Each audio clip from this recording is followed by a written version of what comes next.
that's now recorded. Yeah. ZZ Top. Yeah. Don't worry. We'll be talking about that in the episode. Good. Are you ready? Oh, he's glued again. Check. I got you. Yeah. All right. Hey, everybody. Welcome to Walk Into a Bar, the show where three brothers who happen to be professionals get together over the internet and chat because we live far separated. My name's Phil. I'm a lawyer. We've got Matt, who is an engineer, and Ben, who's a preacher. And we may say some things that are stupid because, well, we're not especially bright all the time. Some people think we are. Well, somebody gave us our jobs.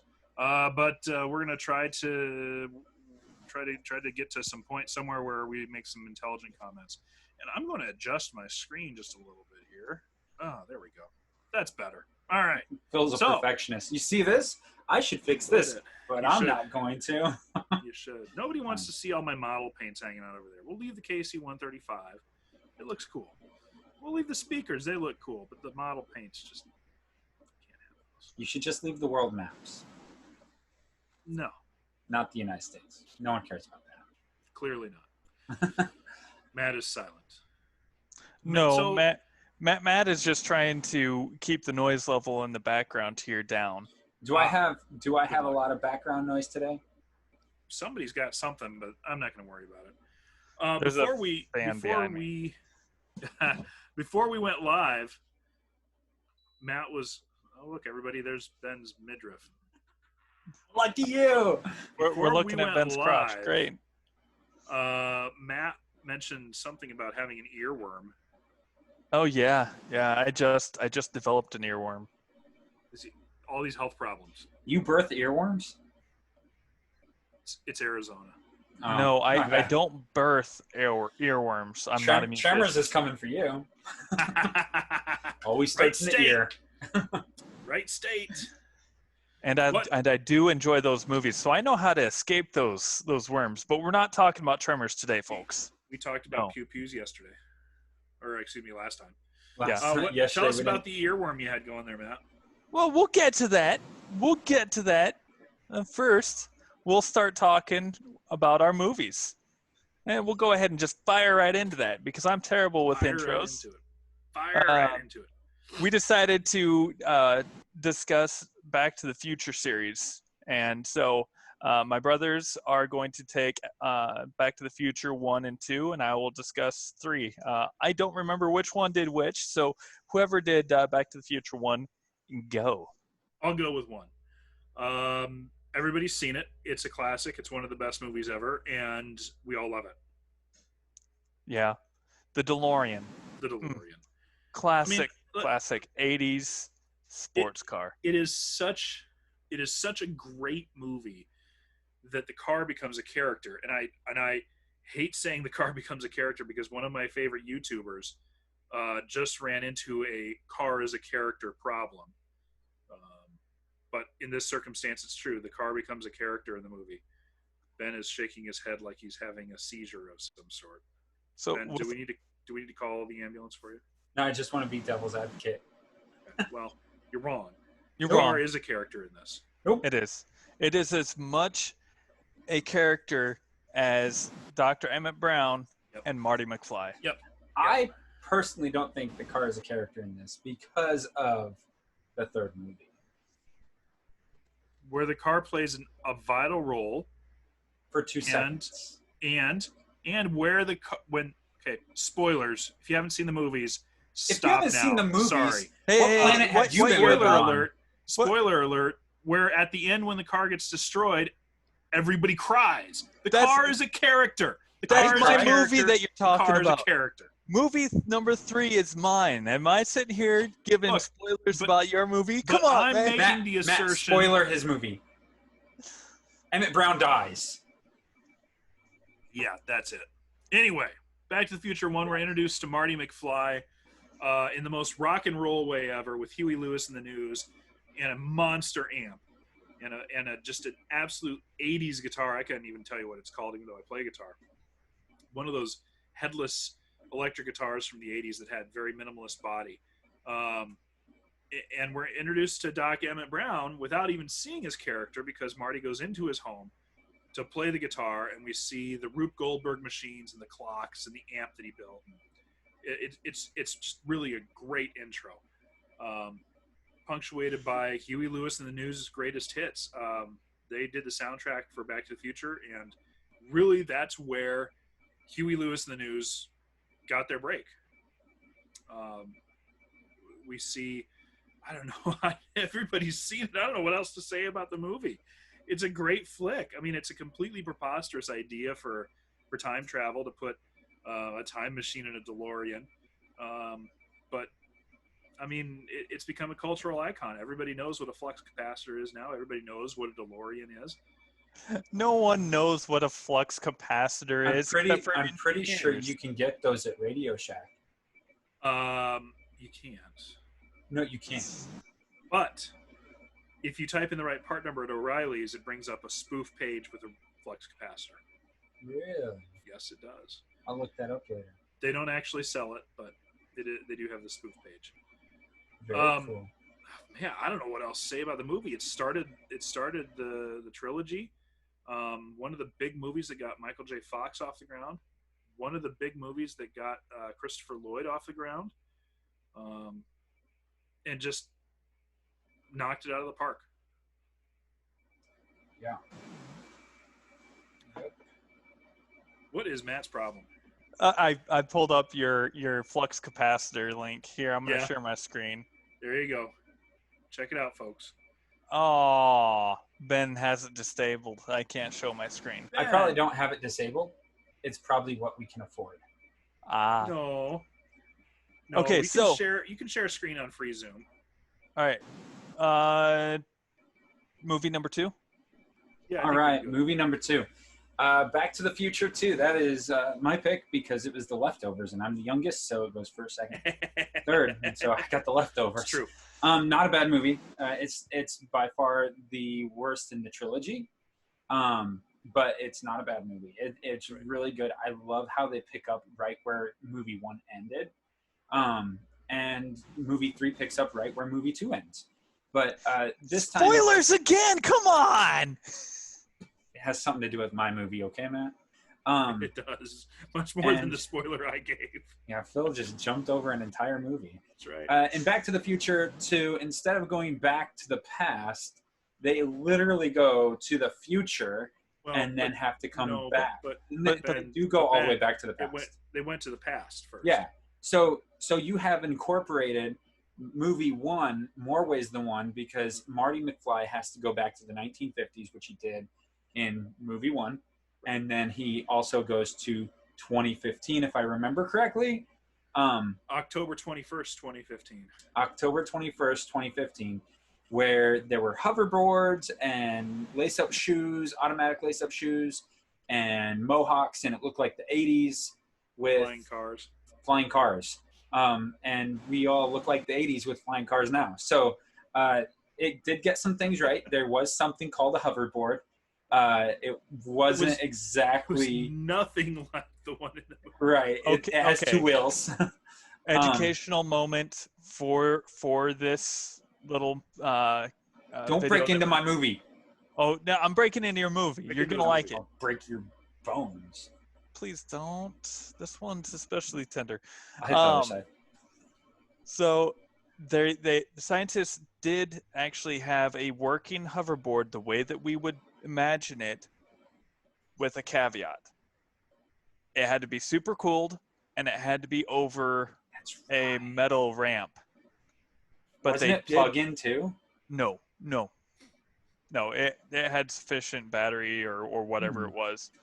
They also, late in 2015, were able to figure out how to get a hoverboard to work over other surfaces, but they had to be a level of... They had to be ferrous to some degree.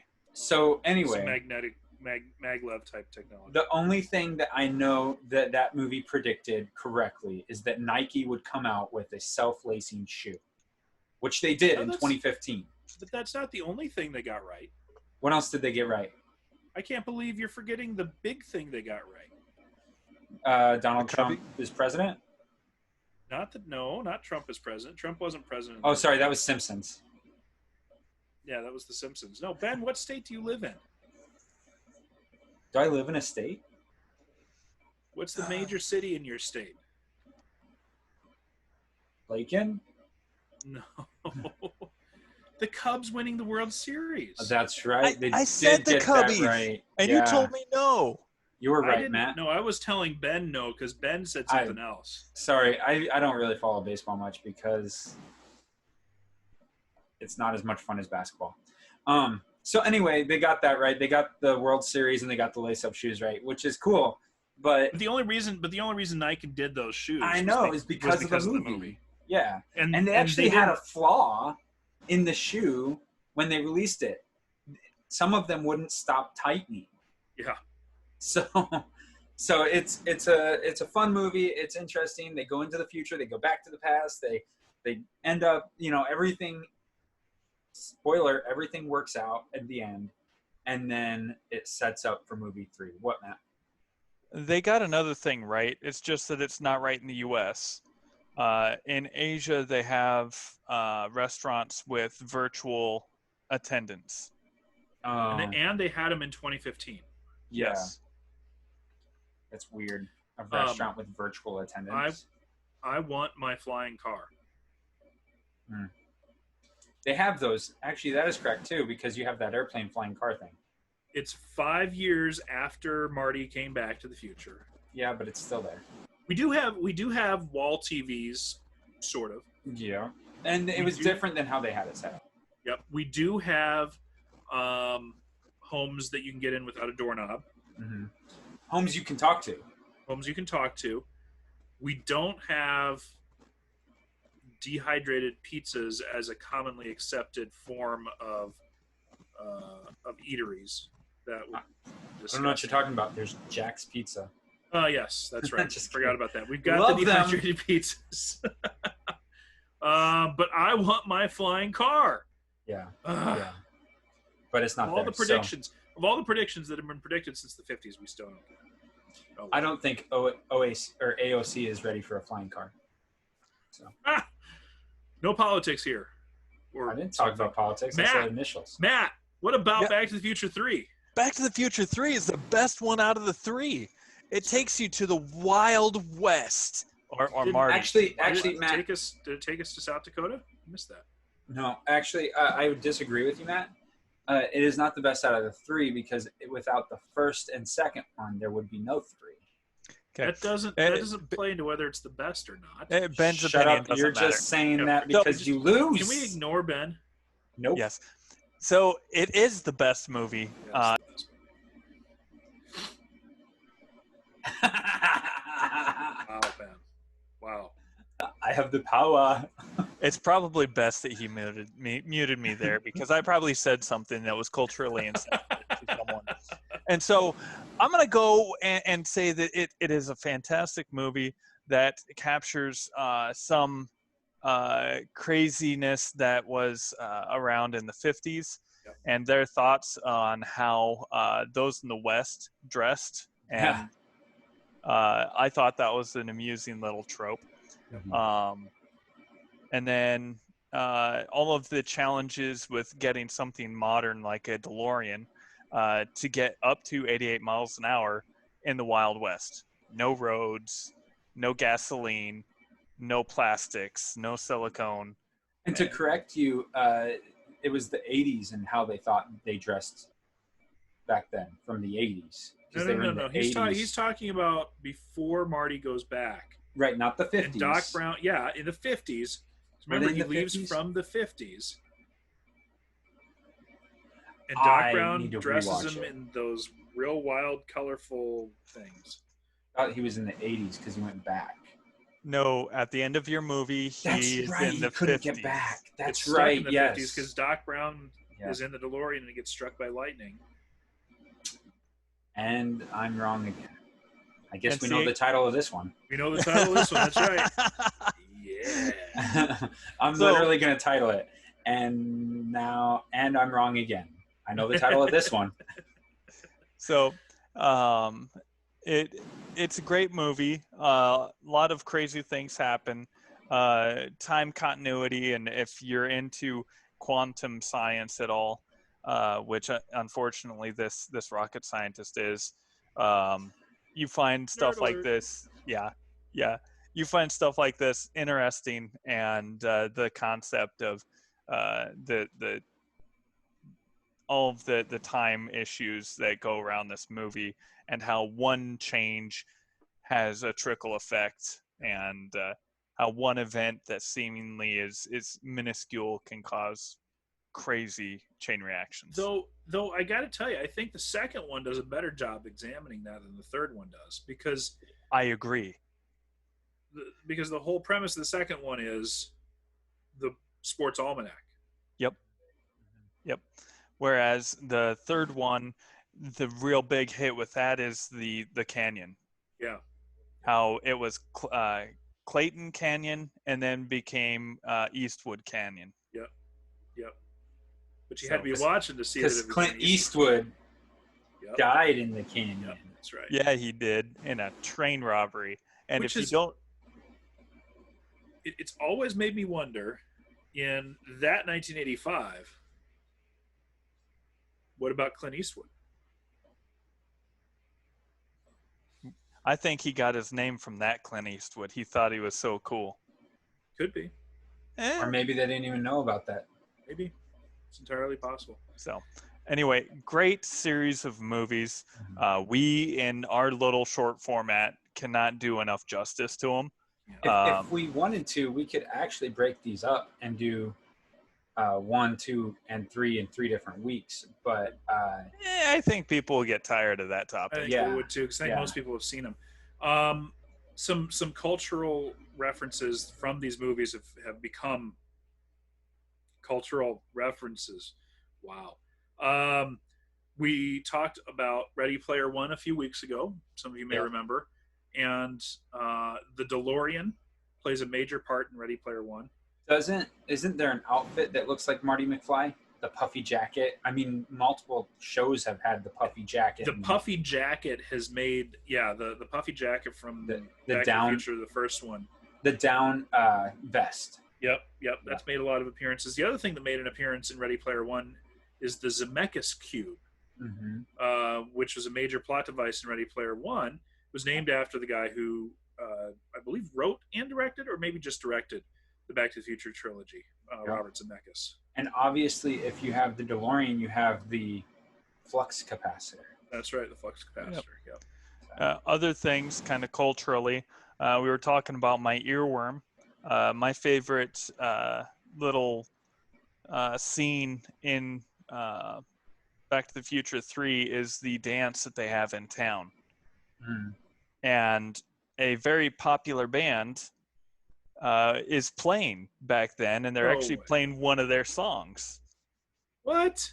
Yes, ZZ Top actually is the band. If I'm not mistaken, they are the Only band. 3 members of the band. Well, all the same, and then they are playing, I forget what song, but they're playing one of their songs. Double back. Double back. I was going to say double down, double back. Yeah, double back. I don't know. See, I haven't been a huge ZZ Top fan. I love classic rock and that genre, but ZZ Top's never been one that's been huge on my playlist. And I don't think I'm familiar with that song. And because we're not monetized, I'm going to play a quick clip of that. We don't want them putting a copyright strike actually- on us. They might do a copyright block on us, so I don't think that's probably the best thing to do. Let's not do that. But anyway, it's definitely one of my favorite scenes, and it all kind of centers around that song. And then, of course, I get the Western version that they play in the movie stuck in my head. So. Yeah. Oh, good. Okay. That explains why you didn't want to talk about your earworm earlier. I didn't. Yeah. I have never made that connection. I think that's fascinating, and I love it because it harkens back to the first movie. I mentioned that Huey Lewis and the News kind of made that soundtrack. Well, when Marty is auditioning to be the band for the dance at the beginning of the movie, the judge who tells him that it's just too loud, that was Huey Lewis. He got a bit role in there, and ironically, it was telling Marty that he was just too loud while Marty was playing a Huey Lewis and the News song. I believe that the phrase was, and excuse my vulgar language, but you're just too damn loud. Yeah. No, he didn't. He said too darn loud. You He sure? said, yeah, That's he right, said, because I'm sorry, you're just too darn loud. because he had to be very. I don't even know how to explain He was that. at a school. It was Well, at a school, and he had to be very child appropriate. I guess I need to go wash my mouth out with soap. Yeah, well, go get that done, and we'll move on Sorry, to the next Mom. topic. Mom, I'm sorry that my brother is a swearer. I tell you what. Shh, Don't know what naughty, we're naughty. Just kidding. Mom's heard worse out of my mouth. Let's go ahead and let's go ahead and strike this one up to the stress that I'm under. Yeah. Yeah, we can do that. Matt, don't worry. You're not the black sheep anymore. I became a pastor. Yeah, that's true. So, hey, that ending the movies, and I think that the movies go so well with this next topic, which I'm not going to say a lot about, but I did think it was super cool. We want to talk about the Falcon 9 Dragon Crew. The Falcon 9 rocket and the Dragon Crew. We touched on this a little bit last week, and then I mentioned that I was so excited to see that again. As anybody who's my age will remember, each generation kind of has their where were you when this happened. Unfortunately, there have been a couple for my generation, but the first one was the Challenger explosion. Where was I at? I was in kindergarten, and I came home from school, and my mom looked at me and said, well, the shuttle blew up. And I went, what? Because Krista McAuliffe, the teacher that was on the Challenger, was going to be doing these classes from space, talking to kids, and I was super excited about that. I wanted to be an astronaut. As I've mentioned before on the show, I always wanted to be a pilot, and so it was kind of a huge thing for me. So when I found out the other day, because I hadn't been following it closely, that we were actually going to go back to launching manned missions from the United States again, I followed that very closely and sat with rapt attention on the first day they had the launch scheduled, only to be disappointed that they had to scrub the launch for weather. And then that Saturday, the second opportunity was successful, and they were able to launch from pad 39A at Cape Canaveral again. So talking about that Wednesday when they did the we'll call it the wet dry run of the launch, I found myself, I was working, so I had it up on this monitor, watching it out of the side of my eye and listening to it. Probably acceptable for a rocket engineer to watch a launch while you're at work. Well, no, I wasn't watching it. I was working, and you need to take breaks mentally as you work. That's right. But every once in a while, I would glance at it, and I happened to glance over as I was on a phone call, glance over at it, and see Air Force One flying past it. Yeah. What a absolute moment that ingrains in your mind how momentous the occasion was. I was disappointed that they didn't get that same opportunity on that was Saturday that they launched. Yeah. This would have been 2 weeks from tomorrow. We're filming this on a Friday. Yeah, I think it was the 30th. 2 weeks from tomorrow. Yeah, 2 weeks from tomorrow from when we're filming this. So they've been, and my recollection is they haven't come back yet. I haven't heard anything. No, they're staying up there for month-ish. Wow. Okay, a long time. Well, yeah. Nowadays, with being that they're not using the shuttle, they can stay up there for significantly longer stays. Interesting. Part of me, the shuttle was the spacecraft of my era, right? Of our area. Yeah.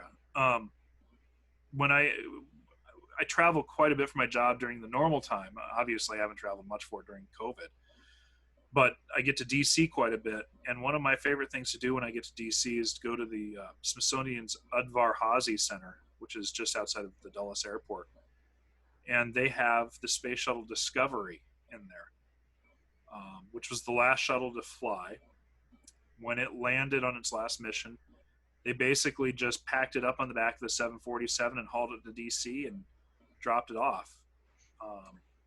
It's so amazing to get up close to it like you can in the museum, and to see the size of it, to see how dirty it is, to see how banged up and used it is. So the shuttle will always have a special place in my heart because of the Challenger explosion, because it was the spaceship in my formative years. But then seeing how SpaceX has been able to do this, it's really something else. It's really something unique to see the innovation that private industry has brought to the space race, the spacesuits, how tiny they are, the minimalist appearance of the inside of the capsule versus, if you look at pictures of the inside of the Apollo capsule, the crazy things that Elon Musk has been able to do with this program, and you can kind of see that signature throughout everything he does, the minimalism, the modernity. I'm not a huge fan of Teslas, but I love the way it works in the space program. Here's something. There were two things. One, 86 is when the Challenger explosion happened. If you didn't know, I was, I don't know the exact date, but I was roughly 2 years old. So I don't remember where I was. It was January 86. 28. So I was 1 year old, and I have no idea where I was. I was probably in Nebraska. You were in Seneca at home with Mom. And because that's what I normally did. I still do. Anyway, we were at home with Mom. Right. Yeah, Phil, we are the majority. I was in kindergarten. Yeah, I don't care. Anyway, the other thing, there was a question, how long are they staying up in space? And I found something. 210 days. The operational Crew Dragon spacecraft will be capable of staying in orbit for at least 210 days as a NASA requirement. Yeah, Upon conclusion, that's the requirement. That's what their mission span could be. What I'm asking is, what is their mission span for this span? Let's see. So here recently, I've seen the inside of the Crew Dragon, its competitor, the Orion spacecraft. The one that Boeing is making. Yeah. And the inside is different enough that you get a sense that it's clearly they're built by two different companies for two different reasons. If you remember, the Crew Dragon was originally built not for crew, but as a cargo capsule. Right. And you get that sense when you look at how the seats are and how and how the displays are mounted. Yep. I mean, they did a very good job of converting it to crew, but it's very minimalist. There's not a whole lot in there. Though, I mean, I think one neat function is the seats rotate. NASA in the 60s and in the 50s when they were doing capsules, I bet they never even thought of rotating the seats. Well, why would you rotate them when they're just built into the bottom? Right. Well, like they were on Gemini and on Mercury, but on Apollo they weren't. So, Ben, you were going to say something? I read an article that said anywhere from a month to 119 days. SpaceX just says that 210 days is what they're capable of. Yeah. And so they won't figure it out until they're in orbit, and I don't think they figured out. So they haven't even determined when they're coming back yet? Right. They have a return date. That does not. Well, if everything goes perfect, it's a month. That's what I'm assuming. I haven't seen anything that says that. It is planned between 29 June and 28 August. Oh, wow. So they've got a whole month envelope. Yep. They have 2 month envelope. 2 month, yeah. Crazy. So remember, people, I'm a lawyer. Can't add. Otherwise, and I'm an engineer. I can't listen. Right. Okay, so Ben completely dropped the ball on that joke. You could have added something in there, but whatever. Yeah, I wasn't listening. I was reading something. So anyway, the point is, I'm super excited to see how this whole thing works out. I'm excited to see what Boeing's entry into this field brings. To see some competition in the space industry. There's still Virgin, Richard Branson's outfit, is still working on a jet aircraft lifted spaceship. I believe that they recently stopped that, didn't they? Last thing I heard, they were going full tilt boogie. Oh, I'm thinking about the Stratolift people. Sorry. Those are the ones that have 747 components in their aircraft? Used to could. The aircraft is still around, but they sold it and liquidated. It's too bad. Yeah, Virgin has a smaller aircraft, but they've had successful test flights. They had one that wasn't successful though, and they lost a pilot in that accident. But the concept with those guys is you've got a jet powered aircraft that lifts a spaceship under its wing up to altitude, and then getting up to a high enough altitude where it doesn't take as much effort to escape the Earth's atmosphere. They drop it, and it takes off and escapes the Earth's atmosphere. So that's kind of the third competitor, I guess, looking at things. But in the commercial market. SpaceX has gotten to space first in the commercial market. Yeah, there's Virgin Galactic, Blue Origin, which and then SpaceX, and Boeing. Boeing's a big time contractor, but they're still involved in the commercial space race. They're involved with the NASA commercial. When I talk commercial, I mean the greater public. Virgin is targeting that, Blue Origin is targeting that, and SpaceX is targeting that. SpaceX is using the NASA commercial program to jumpstart their effort to start doing trips out to Mars, the moon, and wherever. Right. SpaceX. They have a pretty aggressive schedule for getting to those places too. Yeah, and they've taken kind of the old Soviet era style of engineering to heart, where it's try, rinse, repeat, and learn from your mistakes. Yeah. So, and I could go on to a full-blown discussion on the engineering techniques that they're using. I don't want to bore anyone. We've been at this quite a while. Yeah. Ben's already fallen asleep. I can see it. I could sit and listen to it all day long. So anyway, Ben, what are you drinking? I am drinking the clearest stuff. It's the hardest stuff I know. Water. Hydrogen oxide? Kirkland. I was going to insert a Ron Swanson joke there about how clear alcohols are for women, but it's not alcohol. Ron it's Swanson. Water. Yeah. Kirkland water. Costco. So I'm drinking the old plain water tonight. Had a lot of salt today, so I need some water. So, Matt, what are you drinking? I'm drinking dihydrogen monoxide. This is going to be one of those strange weeks where we're all drinking the same thing. Good old dihydrogen monoxide. What kind, Matt? Hold on, Phil. What kind? Tap. Straight from Arizona. Right. There's no way that's good. It's extremely filtered, maybe even desalinated Colorado River water that has literally gone the entire distance north to south of Arizona to get to my tap.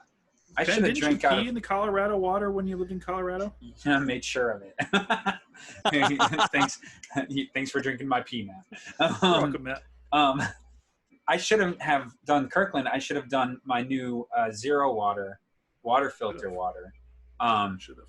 It took what reads 301 TDI, which are your solid pollutants that could be in your water.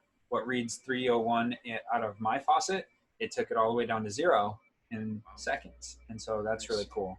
And so that is cool. And it tastes better than the faucet. Good. So. Well, I've got RO water with some lemons cut up in it. It's all right. You guys aren't getting all those. You guys aren't getting all those good vitamins and nutrients from your No, water Matt, when you I'm run still it through getting those filters. I'm still getting the irons and stuff like that, the good stuff. I don't think the best filter on God's green earth could filter everything out of pure water. I don't think it's possible. I should bring mine up.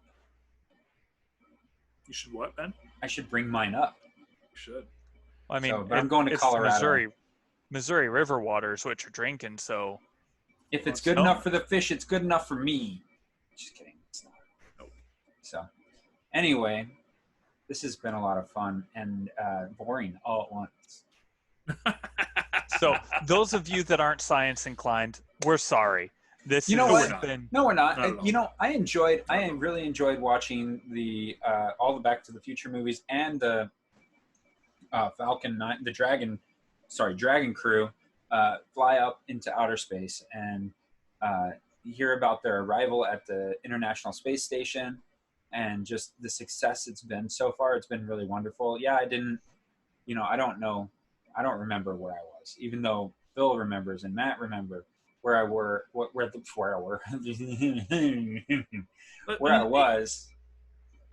It's like this.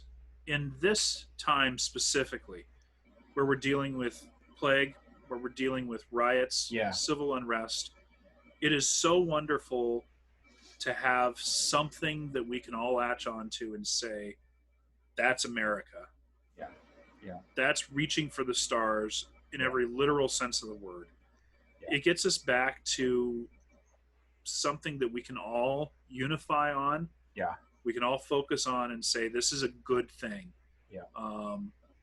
And you know, it harkens back a little bit to that Camelot period in our history, when our president said, ask not what your country can do for you, but what you can do for your country.